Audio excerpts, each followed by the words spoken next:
Hello everyone, welcome back. And today we're gonna start with the chapter 4a, quadratic functions.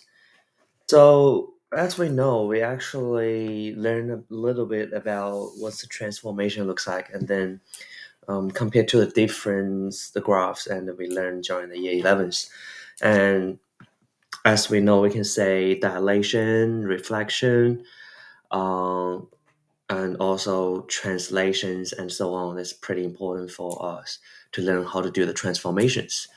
Um, Start with some dilations first, and then we can say actually dilation from x-axis, which is you actually leave far as the y-axis, and then you can say from beginning with x squared and in the graph is actually in the middle. And then if you're going to dilate, you actually closest to the y values. But if you smaller than 1, you actually just get far away from a y-axis.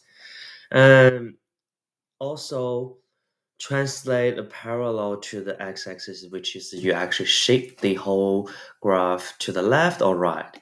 So +2 means going left, and then -2 going right. As always, if you say the minus in the middle, that actually going to the right hand side. Okay.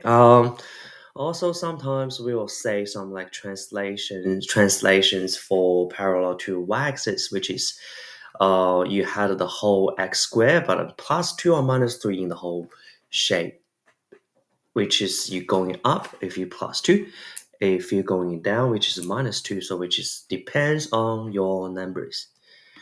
So, and some like combinations, we can say this one is clearly looks like the turning points form, which is you remember the TP form if you remember, and we can say your turning point form, which is your 2 and 3 is your turning point, and which means you whole dilate by two factors from the x-axis and then translate 2 units the positive way to the right hand side from the x-axis, and then translate 3 units up, which is a positive directions to the y-axis.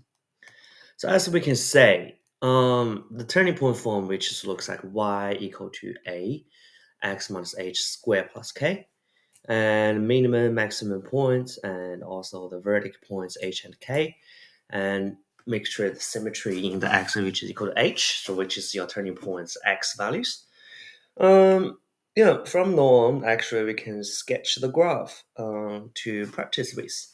So first thing first, we need to know your turning points. So turning points is equal to 1 and 3. And after that, can we find when x intercept, which is y equal to 0? If not, well, we can say very clearly it's not how we're going to do it. So 0 equal to 2, x minus 1 squared plus 3. And both sides minus 3, so minus 3 equal to 2, x minus 1 squared, and divided by 2 on both sides. Can anyone tell me any single question about a square? Can they equal to the negative number?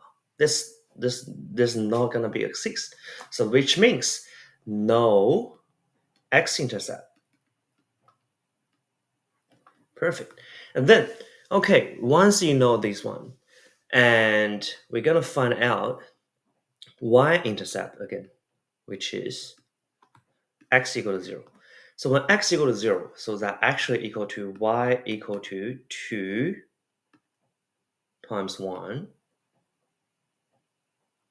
0 minus 1, which is minus 1 squared, and plus 3. All right, so once you know that's equal to 5, and that means 0, 5 is your y-intercept. Okay, now we could draw our Cartesian plan, x and y. Perfect. And so we know it's 5, 0, 5, and 2, 3. So, and if I draw the our perfect parabola, make sure it's you draw within one go. Okay, so please don't do that like that, because I'm trying to get rid of the anyway. Yeah. So once you know this, you actually can draw this turning point form. And yeah, just make sure show your turning points and show some important points as well. Okay. And your domain is, make sure after that, check your domain is real number, and your range actually is from 3 to positive 50.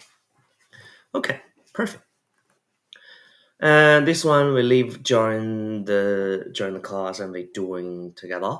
And sometimes you actually can't find out the turning point form. So how you find the turning point form? With your normal polynomial form with.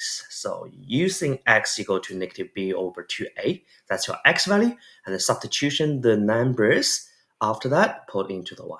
Okay, perfect. And this one's is just a quick steps to show you. Step 3, step 4, make sure find your coordinates, the turning points. All right, and that's how you graph in the quadratics. Actually, that's such a great way to do it. Yeah. Um, yeah, and complex square actually, I find out is very interesting. Uh, just make sure sometimes you will say some a plus b squared or a minus b squared. Okay, so just in case.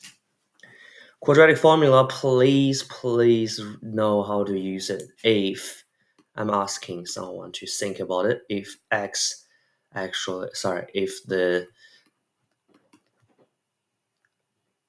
b squared minus 4ac is less than 0, so would that happen? And if that equal to 0, so would that happen? And if that greater than 0, so would that happen? Okay, so please know these things in your mind, and then we definitely can go through later. We see you guys during the class. And one last question actually. So we're using this one to show you how to graphing. Step 1. So show me your y or x values. So which is y-intercept when x equal to 0, fx equal to negative 5. So 0, negative 5.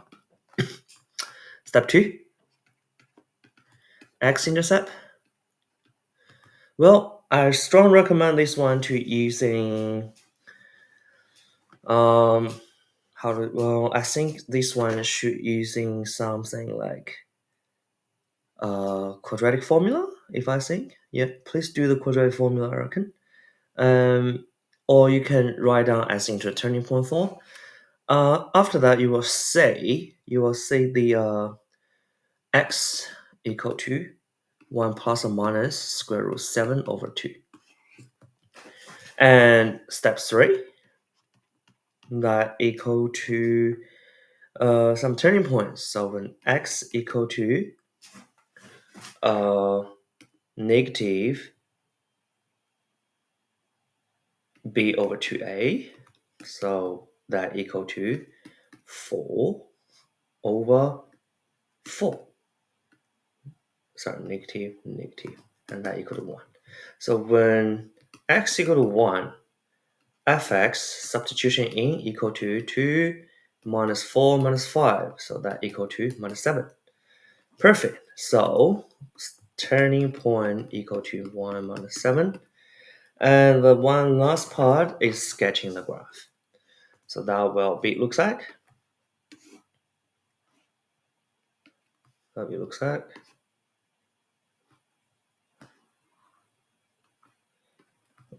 Something with So -1, so that's another x-intercept, and -4, so -4 and -7, so some like important points, 1, -7, and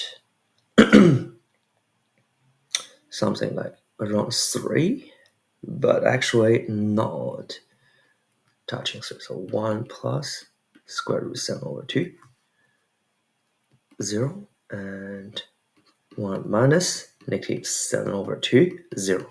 Yeah, perfect. All right, and pretty much like that. All right, hopefully that was great.